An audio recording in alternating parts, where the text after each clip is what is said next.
To our viewers, you're in the Situation Room happening now. A captain held by pirates tries to make a break for freedom, but his captors foil his escape as more pirated ships are heading for the standoff. A new Ponzi scheme is uncovered, this time in Denver, and the man allegedly behind it is a former church bishop.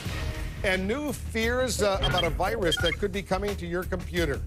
I'm Wolf Blitzer. You're in the Situation Room.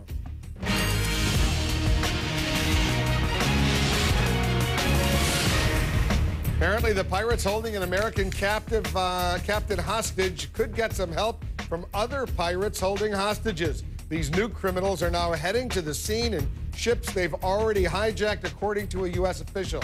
This comes as the United States will beef up its military presence off the coast of Somalia, and after the American captain tried to escape earlier today but was recaptured. Meanwhile, how do you fight against rogue incidents like these? Brian Todd is here in the Situation Room. He's been taking a much closer look. These are complicated issues. They are, Wolf, and some very strong ideas are being circulated right now because essentially we've now got a standoff between a gang of maritime thugs and the world's most powerful navy, and it's not clear who's got the upper hand.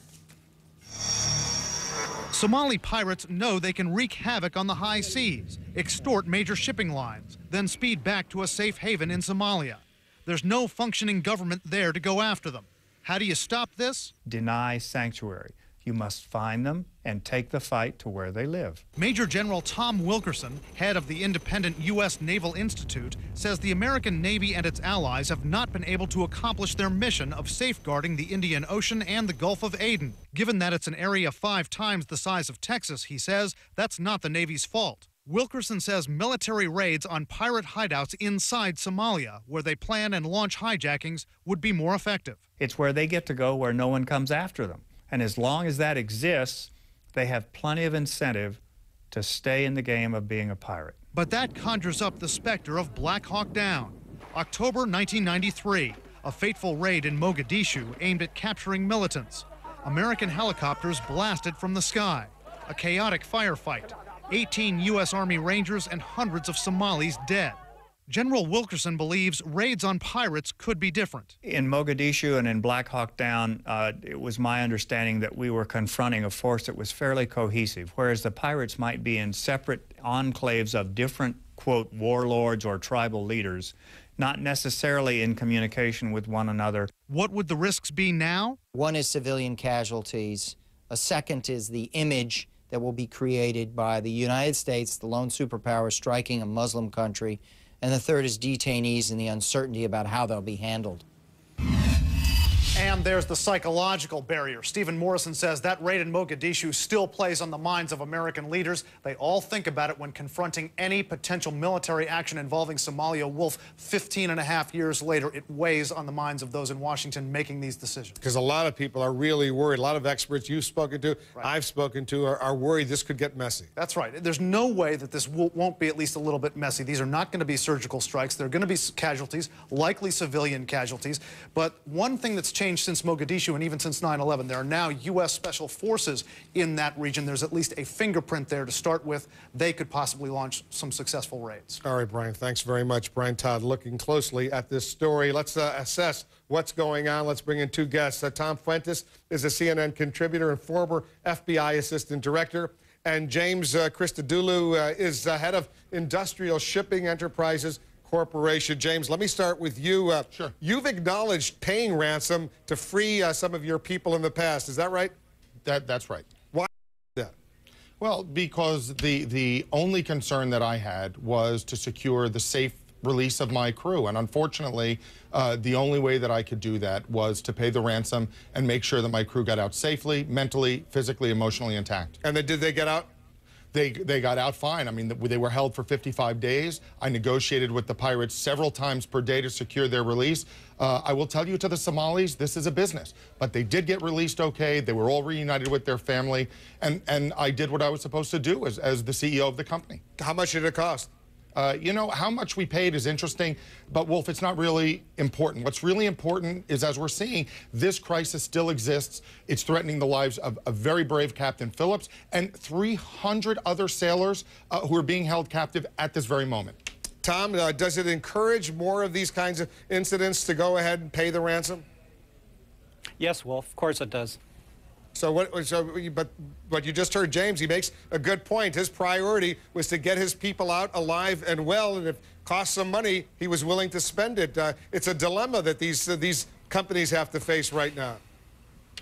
Yeah, it's absolutely, and I didn't mean my comment to be critical. No company wants to be the first one to not make the payment and have a member of their crew or all of their crew murdered. Right. So this is the dilemma that they're in, and this is the dilemma that law enforcement is in right now with these negotiations. Yeah. All of the high-value commodities that have been taken in the past pale in comparison as far as we're concerned, because we now have a U.S. citizen with a gun pointed at his head in that lifeboat. The situation now, and let me go back to James, is a little bit different in that the U.S. Navy is in charge. I don't know if Maersk, the commercial cargo vessel, that company really has control over the situation right now. Does it, James? From what I'm understanding, the Navy has come in and kind of disintermediated Maersk and has taken over control of the situation, which is very different than how I had to deal with my situation.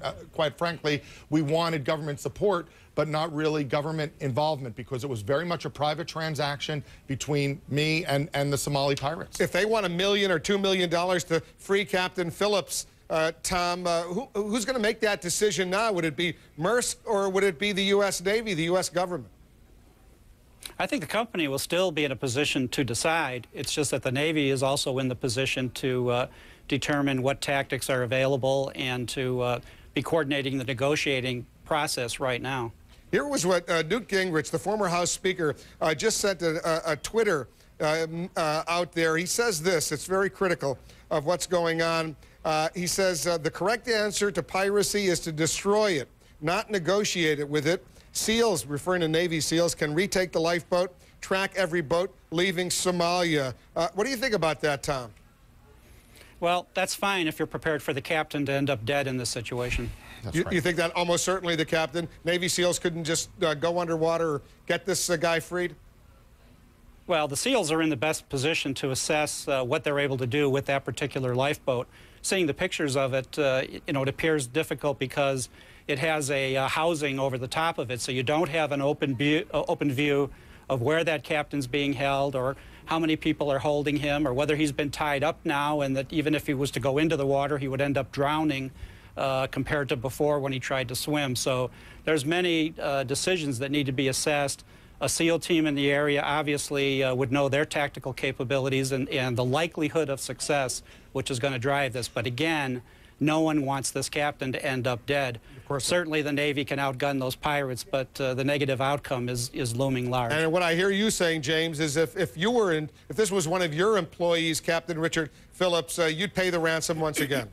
Look, I would pay the ransom, but let me just remind everybody that there's not just Captain Phillips, a very brave fellow American, being held hostage. There are 300 other people being held hostage, still by the same pirate gangs, and if we start to pressurize and escalate this situation, unfortunately, we may be jeopardizing those other 300 people. I think we have to look a little bit more complexly at this whole situation. It's not just one guy in a lifeboat. It's a very complex situation, and the life and as you point out, the life not only of this captain, but potentially other hostages right now is on the line, very much so. Guys, thanks very much. Go ahead, James. If I may say, the general is absolutely right. We need to attack this situation. We need to defeat this crisis. But the way we need to do it is by pulling the root cause out and going to Somalia, where they're getting logistic support, safe haven, other men and supplies. That's really where the battle has to be waged. But let's not use the very brave men and women who work in the shipping industry as pawns in this game. We'll leave it at that note, guys. Thanks very much for coming in. Thank you for having me.